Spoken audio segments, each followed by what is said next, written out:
O tema da minha mensagem é Até que a morte nos separe.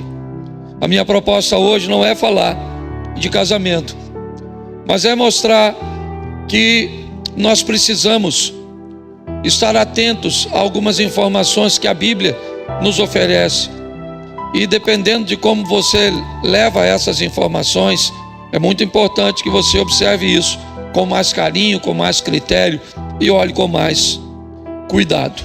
Nós vamos começar com o apóstolo Paulo escrevendo aos Romanos, capítulo 8, a partir do verso de número 35. Eu vou ler bastante hoje, mas vou falar pouco. Só que eu gostaria que vocês acompanhassem. Quem nos separará do amor de Cristo? Será tribulação ou angústia? Ou perseguição, ou fome, ou nudez, ou perigo, ou espada? Como está escrito, por amor de ti, somos entregues à morte o dia todo. Fomos considerados como ovelha para o matador. Feche seus olhos. Senhor nosso Deus e Pai, em nome de Jesus, eis aqui a tua palavra, continua falando conosco. Usa-me como um canal de bênção nesta hora, em nome de Jesus. Amém, glória a Deus, amém. Bom, segundo a Bíblia, deixa o 35 por favor, na tela. Segundo a Bíblia, nós somos alcançados pelo poder da palavra, conscientizados pelo mover do Espírito Santo, para entendermos dentro, certo, deste corpo corruptível, a manifestação de quem somos de verdade.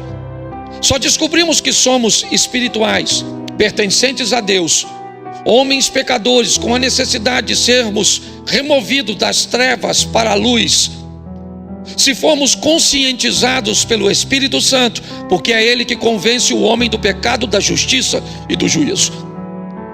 O que antecede a manifestação do Espírito Santo é a manifestação da palavra de Deus exposta, que trará o homem a conscientização e a manifestação da fé.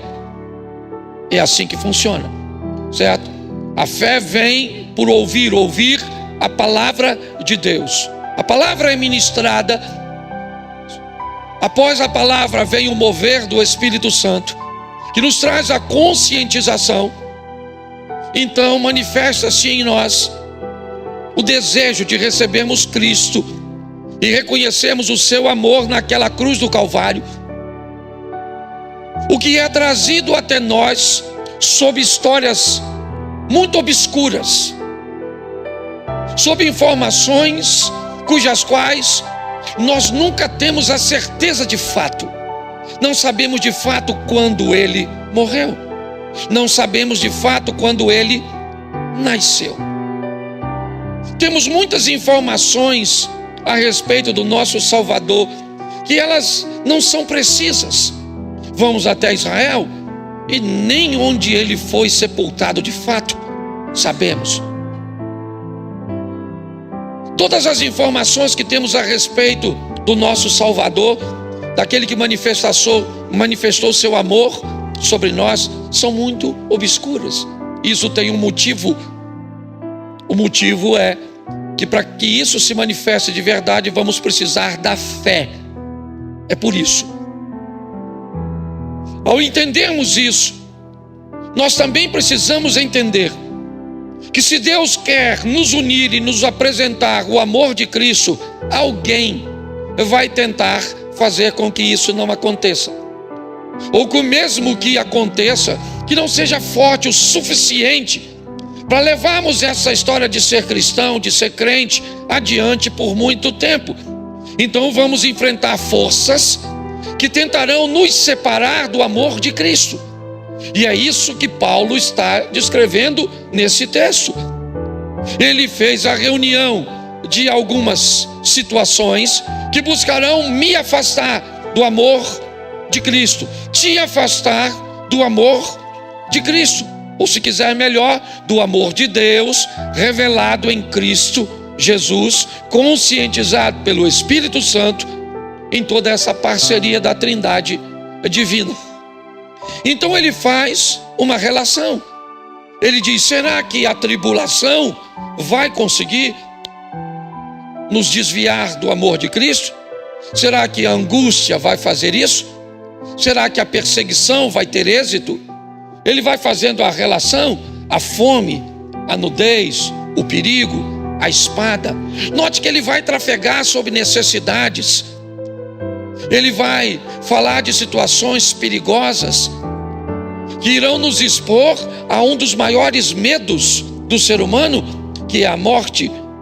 E ele descreve isso de uma forma mais intensa, ainda no verso 38. Olha só: porque eu estou bem certo que nem a morte, nem a vida, nem os anjos, nem os principados, nem as coisas do presente, nem do porvir, nem os poderes, vamos lá, nem a altura, nem a profundidade, ou nem qualquer outra criatura poderá separar-nos do amor, de Deus que está em Cristo Jesus, o nosso Senhor. Então preste atenção, porque Paulo está sendo muito claro para a igreja. Ele está sendo muito objetivo ao narrar as forças que seriam empregadas e como elas poderiam mudar de área de atuação, desde uma perseguição até a fome, até o perigo de ser morto, até as injustiças, as angústias, as pressões. Paulo está descrevendo que nós precisaríamos estar preparados para enfrentar todas essas adversidades que tentarão nos afastar do amor de Deus revelado em Cristo Jesus. Porém, todas essas informações, tudo isso que foi lido, é a preocupação de um tipo de pessoa: os vivos. Nenhuma dessas preocupações, certo? Um morto não tem medo de morrer, já está morto. Um morto não tem medo de altura. Um morto não tem, angústias. Todas as preocupações expostas por Paulo são adjetivos, como você queira colocar agora as palavras, substantivos, como você queira agora, certo? Mas é importante que você entenda que todas elas são preocupações de alguém que ainda não morreu. Por quê? Porque o amor de Deus é algo que você só pode acessar enquanto estiver vivo. Não há possibilidade de você acessar este amor depois de morto. Eu vou te mostrar isso já já. Então nós temos que ter alguns cuidados e precauções nas nossas justificativas de não ceder o apelo, não do pastor e do pregador. Se você caminha conosco, algumas pessoas até reclamam um pouco, achando que nós não somos tão incisivos em nossos apelos. Nós somos muito superficiais na hora de oferecer a salvação a Cristo Jesus. E isso tem um motivo. Primeiro, que não queremos ninguém aqui na frente conduzido por uma emoção momentânea de uma boa palavra. Segundo, que entendemos que as pessoas, para irem até o final, pois a caminhada de fé não é uma prova de velocidade, ela é uma prova de resistência. Então, quando nós falamos no final, vá até a salinha e diga que quer aceitar Jesus, quando você toma essa decisão aqui e consegue se deslocar até lá, você já está mostrando o mundo físico e o mundo espiritual que é uma decisão firme e forte que ninguém te persuadiu, porque você tem daqui até ali para ir embora e não passar por lá. Então é uma conscientização nossa, mas levamos isso muito mais a sério, pelo menos eu levo, do que você pode imaginar. Então, enquanto a morte não nos separar, pastor, mas eu li ali que nem a morte nos separará do amor de Cristo. Basta você olhar a conotação, certo? E eu vou te mostrar que morte a Bíblia também está falando. Mas deixa eu te mostrar uma história que talvez vai trazer clareza, elucidar um pouco isso a você. Lucas capítulo 16, a partir do verso 19, olha a história narrada por Jesus. Ora, havia certo homem rico que se vestia de púrpura e de linho finíssimo e que todos os dias se regalava esplendidamente. Havia também certo mendigo chamado Lázaro, coberto de chagas, que jazia à porta daquele e desejava alimentar-se das migalhas que caíam da mesa do rico, e até os cães vinham lamber-lhe as úlceras.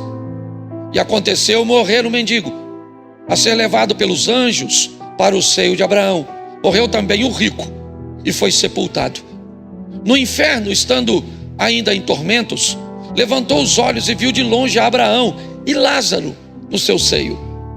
Então, clamando, disse: Pai Abraão, tem misericórdia de mim e manda a Lázaro que molhe em água a ponta do dedo e me refresque a língua, porque estou atormentado nessa chama.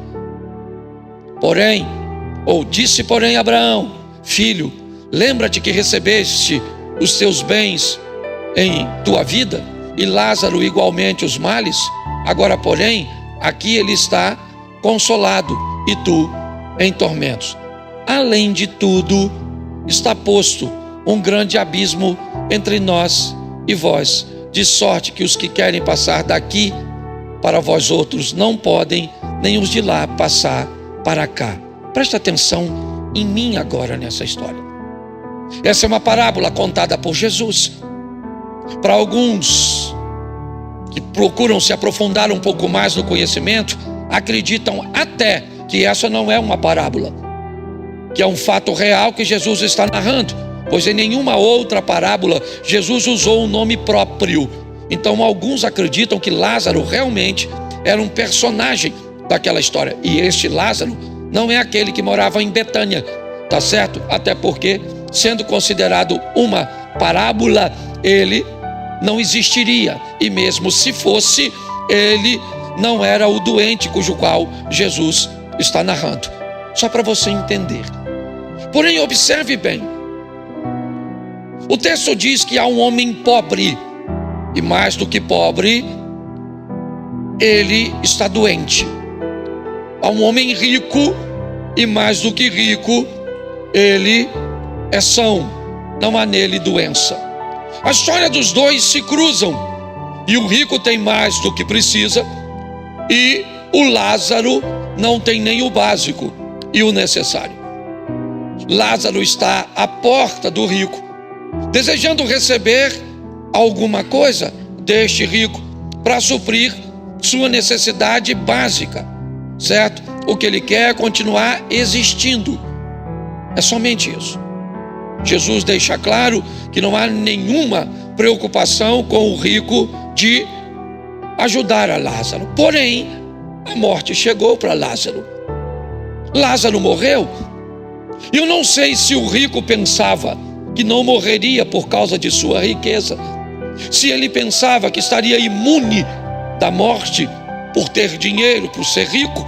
O texto é bem claro em dizer que logo depois o rico morreu. Se nós não trabalharmos esse texto muito bem, nós vamos ter problemas com dinheiro, e talvez isso foi ensinado por muitos anos à igreja.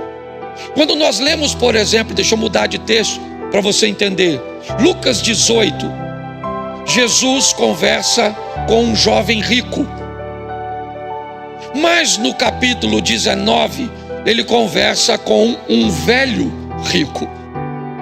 O jovem rico é reprovado e o velho rico é aprovado. Os dois são ricos e têm dinheiro, então não há nenhum problema no dinheiro, senão o velho rico receberia a mesma sentença do jovem rico, e não recebeu. Quando a Bíblia diz que um jovem rico abre mão do reino de Deus por seu dinheiro, e um velho rico abre mão do seu dinheiro por causa do reino, a Bíblia nitidamente está falando sobre maturidade e não sobre dinheiro. O dinheiro nunca foi o problema. A própria Bíblia diz que o amor ao dinheiro é a raiz de todos os males. Quando essa história está sendo contada, o problema não é o dinheiro. Não. Quando eles morrem, o problema do rico não era ter dinheiro. O problema do rico era não amar o próximo. O problema dele é que ele infringiu um dos mandamentos. Entenda bem, Jesus ainda não morreu. A graça ainda não se manifestou de forma plena. Então o contexto ainda é o Velho Testamento. Este homem está na porta dele com um camarada que não quer praticamente nada, somente algumas migalhas, e não consegue obter do rico. O dinheiro dele é problema? Não. O problema é a sua postura. Quando ele morre, o Lázaro não vai para o seio de Abraão porque estava doente, porque sofreu aqui na terra. E se você sofre aqui na terra, você tem o direito de entrar no céu. Não é isso. Você tem que entender o contexto total dessa história. O rico infringe o mandamento e ele vai para o inferno. Agora acabou. Acabou para os dois. Passaram a linha e agora o amor de Cristo, o amor de Deus, melhor dizendo, não está mais lá, pelo menos para poder salvá-lo. Os dois estão lá. O Lázaro no seio de Abraão, o rico no inferno. Algumas informações são importantes nesse texto. Primeiro, é a visão que o rico tem do reino de Deus, seja no seio de Abraão ou qualquer outro paraíso, qualquer lugar que você queira colocar neste ambiente. Você note que o texto narrado diz que o rico no inferno olha e ele reconhece Abraão. Ele olha e ele reconhece Lázaro. Lázaro não vê nada, não ouve nada. Lázaro está fora do contexto. Essa é uma informação preciosa que nos dá a entender, mesmo que seja de forma única, de que quem for para o inferno leva a memória daqui. O indivíduo está no inferno, ele sabe quem é Lázaro. Você vai lembrar do pastor Cláudio, você vai lembrar de sua esposa, vai lembrar dos seus filhos, você vai lembrar de todo mundo. Talvez a maior dor do inferno não seja o fogo, seja a lembrança da oportunidade que você jogou fora de ser alcançado pelo amor de Deus. Entendeu? O Lázaro já está lá quietinho na dele. Não há indício que Lázaro está nessa conversa. Mas Jesus faz questão de dizer que o pai da fé vai entrar em cena. E aí o rico diz ao pai da fé: ô Abraão, pô, fala pro Lázaro aí, ó, olhar só o dedinho e botar aqui na minha língua que a chapa aqui está quente. Abraão falou: deixa eu te explicar uma coisa, cara. Você recebeu todos os benefícios na terra, sim ou não? E o Lázaro recebeu ou viveu coisas ruins. Então, peraí, novamente nós vamos entender isso? Será que... Bota para mim, por favor, o verso 24. Clamando, disse: Pai Abraão, tem misericórdia de mim e manda Lázaro que molhe em água a ponta do dedo e me refresca a língua, porque estou atormentado nessa. Olhe o que ele vai ouvir agora no 25.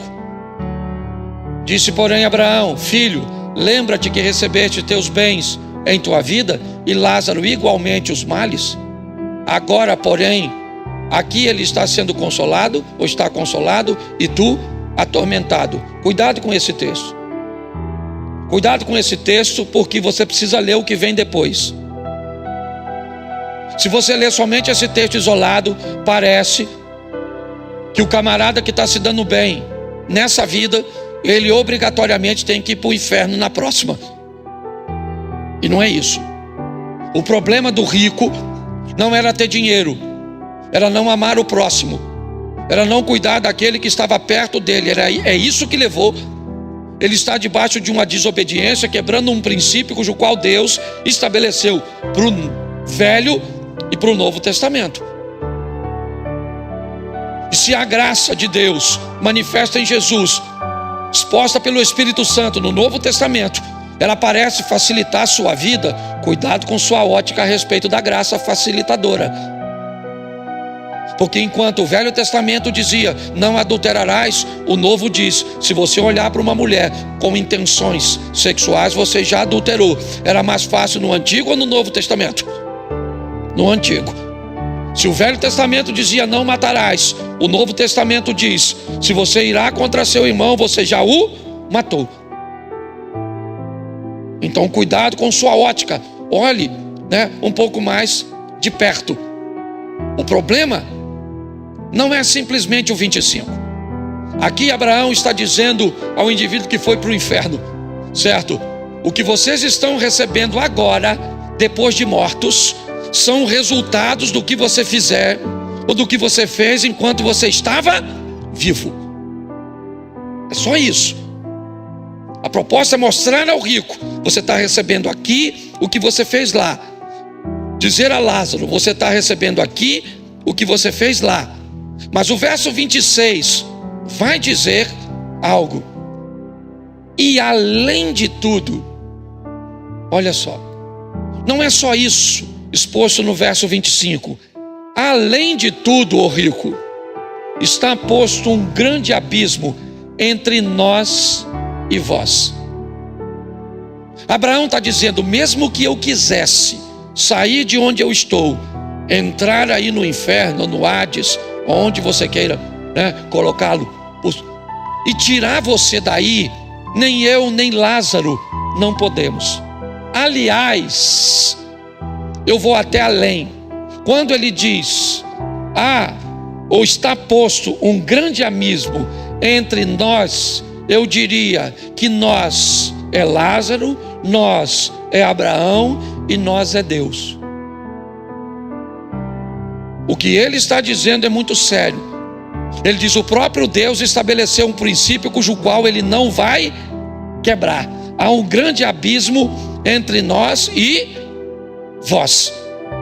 E mesmo que quiséssemos passar daqui para vós outros, não podem, e nem os de lá passar para nós. Aí é que é legal. Olha que coisa linda o verso 27. Então o rico replicou. O rico está onde? Está onde? Aí o rico falou, pai, falando com Abraão, eu te imploro que o mandes à minha casa paterna. Vamos lá. Porque tenho 5 irmãos, para que lhes dê testemunho, a fim de não virem também para este lugar de tormento. Olha o rico, se preocupando com os outros, virando missionário, querendo fazer missões no inferno. Bonito, não é? Sim ou não? Sim ou não? Claro que é. Só que não dá mais tempo. É tarde demais. O cara virou missionário. Tá assim de gente que vai fazer missões no inferno quando chegar. Certo? Aí Abraão, olha só a conversa. É uma conversa de uma turma. Vamos lá, bota lá o 29. Respondeu Abraão, eles têm a Moisés e os que ouçam-os. Abraão também não deu mole não. Abraão falou, ô riquinho, no inferno aí, maluco. Eles têm lá os profetas e tem lá a lei mosaica, a lei de isso. Ela não foi suficiente para atingir você, mas por que foi suficiente para atingir Lázaro? Por que foi suficiente para alcançar Pedro, Tiago, João, André, Felipe, Bartolomeu, Natanael? Por que é? Porque foi suficiente para alcançar tantas pessoas, a mulher do fluxo de sangue e tantos outros. Esse argumento seu está muito fraco. Só que o cara está insistente. Até porque ele tem todo o tempo do mundo para conversar depois que chegou lá. Mas ele insistiu. Não, pai Abraão. Se alguém dentre os mortos for ter com eles, arrepender-se-ão. Olha só. O cara está dizendo que tem gente que para aceitar tem que conversar com morto. Porque está ruim. Quantas pessoas já falou com você que você vai para o inferno se não aceitar Jesus? E eu aprendi uma coisa, gente. Esses dias eu estava conversando com um cara muito legal. O cara é ateu. Um cara muito legal, tranquilo, sabe? Eu não tinha muita intimidade com ele, me procurou. E, aliás, não tinha nenhuma, porque foi um encontro casual. E ele começou a falar comigo e tal, que não acredita em Deus, porque acha um negócio muito difícil, porque o mundo é não sei o quê, porque é uma explosão cósmica, que não sei o quê, porque o fulano de tal. E eu fiquei escutando. E o cara é bom, ele tinha um conhecimento bom. Eu não acredito em céu e inferno, não acredito em nada disso, porque para mim morreu, acabou, porque a vida é desse jeito, e eu tô quieto. Ele falou, e aí, pastor? Eu falei, não, cara, é que você está sem fé. Eu tenho fé, por exemplo. Eu acredito na Bíblia, na palavra de Deus. Eu acredito em vida após a morte. Eu acredito em inferno. Eu acredito em céu. Eu acredito. E para falar até a verdade, com esse pensamento seu, eu te garanto que você não entra no céu. Menino. Ele falou, o quê? Como não entro no céu? Como não entro no céu? Eu falei, irmão, acorda. Tu está querendo entrar num lugar que tu não acredita que existe. Você está brigando comigo para entrar num lugar que você acabou de falar para mim que não tem. Você é doido? Aí ele ficou sem, não tinha o que responder. Vi até que ele já pegou o calor do Satanás. Gente, as coisas, elas são muito, às vezes, claras diante de nós. Esse indivíduo, ele está dizendo, não apenas ele, mas ele está definindo o tipo de coração e o tipo de ambiente cujo qual ele foi treinado. Quando ele diz que Moisés e os profetas não foram suficientes para atingi-lo, ele sabe que também não serão suficientes para atingir os seus. Mas fique tranquilo, porque aquele que está contando essa história já vai morrer. E aí o Espírito Santo provavelmente, eu acredito que foi uma parábola, mas vai chegar a pessoas com esse tipo de coração, porque eu não tenho poder de persuasão para converter você, mas tem alguém nesse culto que tem todo o poder para falar ao teu coração, para devolver você a um caminho cujo qual a perseguição, o perigo, a espada, as angústias afastou você. Mas deixa eu te dar, eu estou em cima da hora. Então repita comigo, você terá todas as oportunidades enquanto estiver vivo, e nenhuma depois que morrer. Sabe qual foi o problema? Você falou comigo. Eu queria que você olhasse para alguém que está do seu lado e falasse para ele, você terá todas as oportunidades enquanto estiver vivo, e nenhuma depois que morrer. Isso tem que ser claro, porque se alguém aqui for para o inferno, e eu não acredito que vai, mas se for, você vai lembrar desse culto. Só bem que o pastor falou que eu vinha, que ele é profeta. Falei, não, estou aqui para te alertar para você não ir, mas se for, manda lembrança. Ô chifrão. João 11:35. Jesus, sabe, quando esse versículo, porque é um versículo, o menorzinho da Bíblia, Jesus, sabe onde isso aconteceu? Num velório. Jesus está chorando na porta de um túmulo por um cara que ele já vai ressuscitar. Faz sentido Jesus chorar num túmulo de um cara que ele vai ressuscitar, sim ou não? Claro que não. Então Jesus não está chorando por causa de um túmulo onde tem um Lázaro. que ele vai ressuscitar. O choro de Jesus tem a ver com a tristeza de pessoas que ele poderia ressuscitar, mas não vai.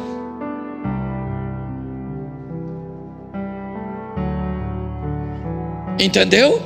Ele não está chorando por Lázaro. Já já ele vai dizer: Lázaro, sai. E eu diria até a você que o paralelo daquela história anterior tem muito a ver com este Lázaro, porque o número de pessoas que ia a Betânia para ver Lázaro era muito, porque agora Lázaro é o testemunho vivo de alguém que estava morto e ressuscitou. Tanto é que os caras depois, no começo, queriam matar só Jesus, agora também estão a fim de matar Lázaro de novo. Acabou de morrer, só ficou 3 dias, só foi passar o carnaval lá no céu, e Jesus chamou ele de volta. Imagina a frustração de Lázaro falando: sério, tem que voltar? Poxa. Mas presta atenção nesse texto, Apocalipse 2:11. Quem tem ouvidos, o que o Espírito diz, o vencedor de nenhum modo sofrerá o dano da isso aí. Bom, todos nós, a conotação da palavra morte é muito próxima da palavra separação. Você morre a primeira vez quando o espírito se separa do corpo. Então o espírito se separa do corpo, o corpo perde todo o poder de eletricidade que faz com que ele funcione, quer cérebro, quer coração. O espírito se separa e o espírito volta para Deus. O espírito não vai para o inferno, viu? O espírito volta para Deus. Por isso a Bíblia diz que o espírito está pronto. Deus soprou no homem o espírito e o homem se tornou uma alma vivente. Nós, na verdade, não somos um corpo, uma alma e um espírito. Na verdade, nós somos um corpo, uma alma que contemos um espírito. O espírito que temos não é nosso, ele volta para Deus. A carne cuja qual o pecado foi estabelecido volta para o pó. E o que está em jogo é a alma. É assim que funciona. A alma que se separar de Deus, essa é considerada a segunda morte. Há uma colocação nisso até mais à frente. Coloca capítulo 20, verso 14. Olha só: então a morte e o inferno foram lançados dentro de um lago de fogo. Esta é a segunda morte, o lago de fogo. Então essa é a conotação do fim, quando todos aqueles que com Satanás serão destruídos, separados de Deus. Mas a Bíblia diz que aquele que vencer perseguição, angústia, perigo, espada, fome, vencer tudo isso, ele não sofre o dano da segunda separação. Ele morre a primeira, mas não morre a segunda. O espírito se separa do corpo, o corpo volta para o chão, mas a alma não se separa de Deus. É assim que funciona. Para terminar, vou te dar mais um versículo. Lucas, capítulo de número 12, verso de número 19. Esse é o mais problemático. Então direi à minha alma: tens em depósito muitos bens para muitos anos. Descansa, come, bebe e alegra-te ou regala-te. Preste atenção, deixa esse texto aí por enquanto. Preste atenção, porque estamos diante de um cidadão, de um indivíduo que administrou sua vida de forma exemplar. Ele empreendeu, venceu, prosperou, economizou, investiu, constituiu tudo do bom e do melhor. Provavelmente esse cara pode descansar porque ele vive um bom casamento. Ele pode descansar porque ele pode se alegrar lá no final, porque ele construiu sua vida na terra de forma extraordinária. Então ele está dizendo para si mesmo: eu direi à minha alma. Olha só, tens em depósito, ou seja, ao longo dos anos você depositou para ter o que tem. Então está na hora de você se alegrar. folgar, comer, beber. Está na hora de você, gozar de tudo que você fez. Verso 20. Então, mas Deus lhe disse: louco, esta noite te pedirão a tua e o que tens preparado, para quem será? O cara acabou de dizer: está consumado, agora eu posso viver minha vida. E aí Deus diz: você morre essa noite. E só tem uma pergunta para fazer a você: que tipo de vida você escolheu viver? Para quem é? Para onde é que vai a sua alma? O espírito volta para Deus, o corpo volta para a terra, mas sua alma vai para onde? Esse é um grande ensinamento para nós nesse mundo pós-moderno, que às vezes trabalhamos demais para alcançar coisas no amanhã, cujo qual nós nem sabemos se vai existir para nós. Não quero trazer uma linha de irresponsabilidade às pessoas que não pensam no amanhã, não é nada disso. Economizar, trabalhar, folgar, administrar, tudo isso é poderosíssimo e precioso. Mas o que precisamos fazer, em primeiro lugar, enquanto ganhamos, vivamos. Enquanto ganhamos, gastamos. Talvez uma parcela pequena, é verdade, por causa da segurança que precisamos colocar para o futuro. Não podemos ser irresponsáveis, mas não podemos deixar para viver. E o pior, segundo esse texto, porque é isso que ele está querendo dizer, o assunto aqui é a mesma alma que Cristo alcançou pelo poder da palavra, pela conscientização do Espírito Santo e se apresentou como o amor de Deus. É a mesma alma que perseguição, tribulação, fome, todas essas outras coisas vão tentar nos separar do amor de Cristo. É a mesma história, certo, do Lázaro com o rico, que precisamos oferecer um pouco de nossa atenção à necessidade do próximo e amar o próximo. Entender que todos morrem, sejamos nós ricos ou pobres. Mas essa é a grande essência da vida. Quando vai ser o dia da nossa morte? Quando vai ser? Osias narrou um episódio de um primo seu, no momento de lazer, de um esporte, de voo livre, que jamais imaginou que o dia de sua morte seria ontem. Saiu para se divertir e nunca mais voltou para casa. Sabe quantas pessoas viveram isso hoje? E a pergunta é: será que elas estavam preparadas ou não? Eu não sei a desculpa que a sua mente está tentando dar a você, mas me permita, o diabo não trabalha só com possessão. Não. Ele também trabalha com opressão. E ele também trabalha com indução, Ele também pode te induzir. Então, no momento que eu estou falando a você, eu não estou dizendo que você está possesso, que o diabo está em você. Eu não estou dizendo que você está oprimido porque o diabo está te apertando. Mas ele tem um poder de persuasão, de dizer a você: ainda não é tempo. Você tem mais tempo, você é adolescente, você é jovem, você ainda tem muita coisa para fazer. Olha, lembra, foi um pastor que te machucou, foi um pastor que te feriu.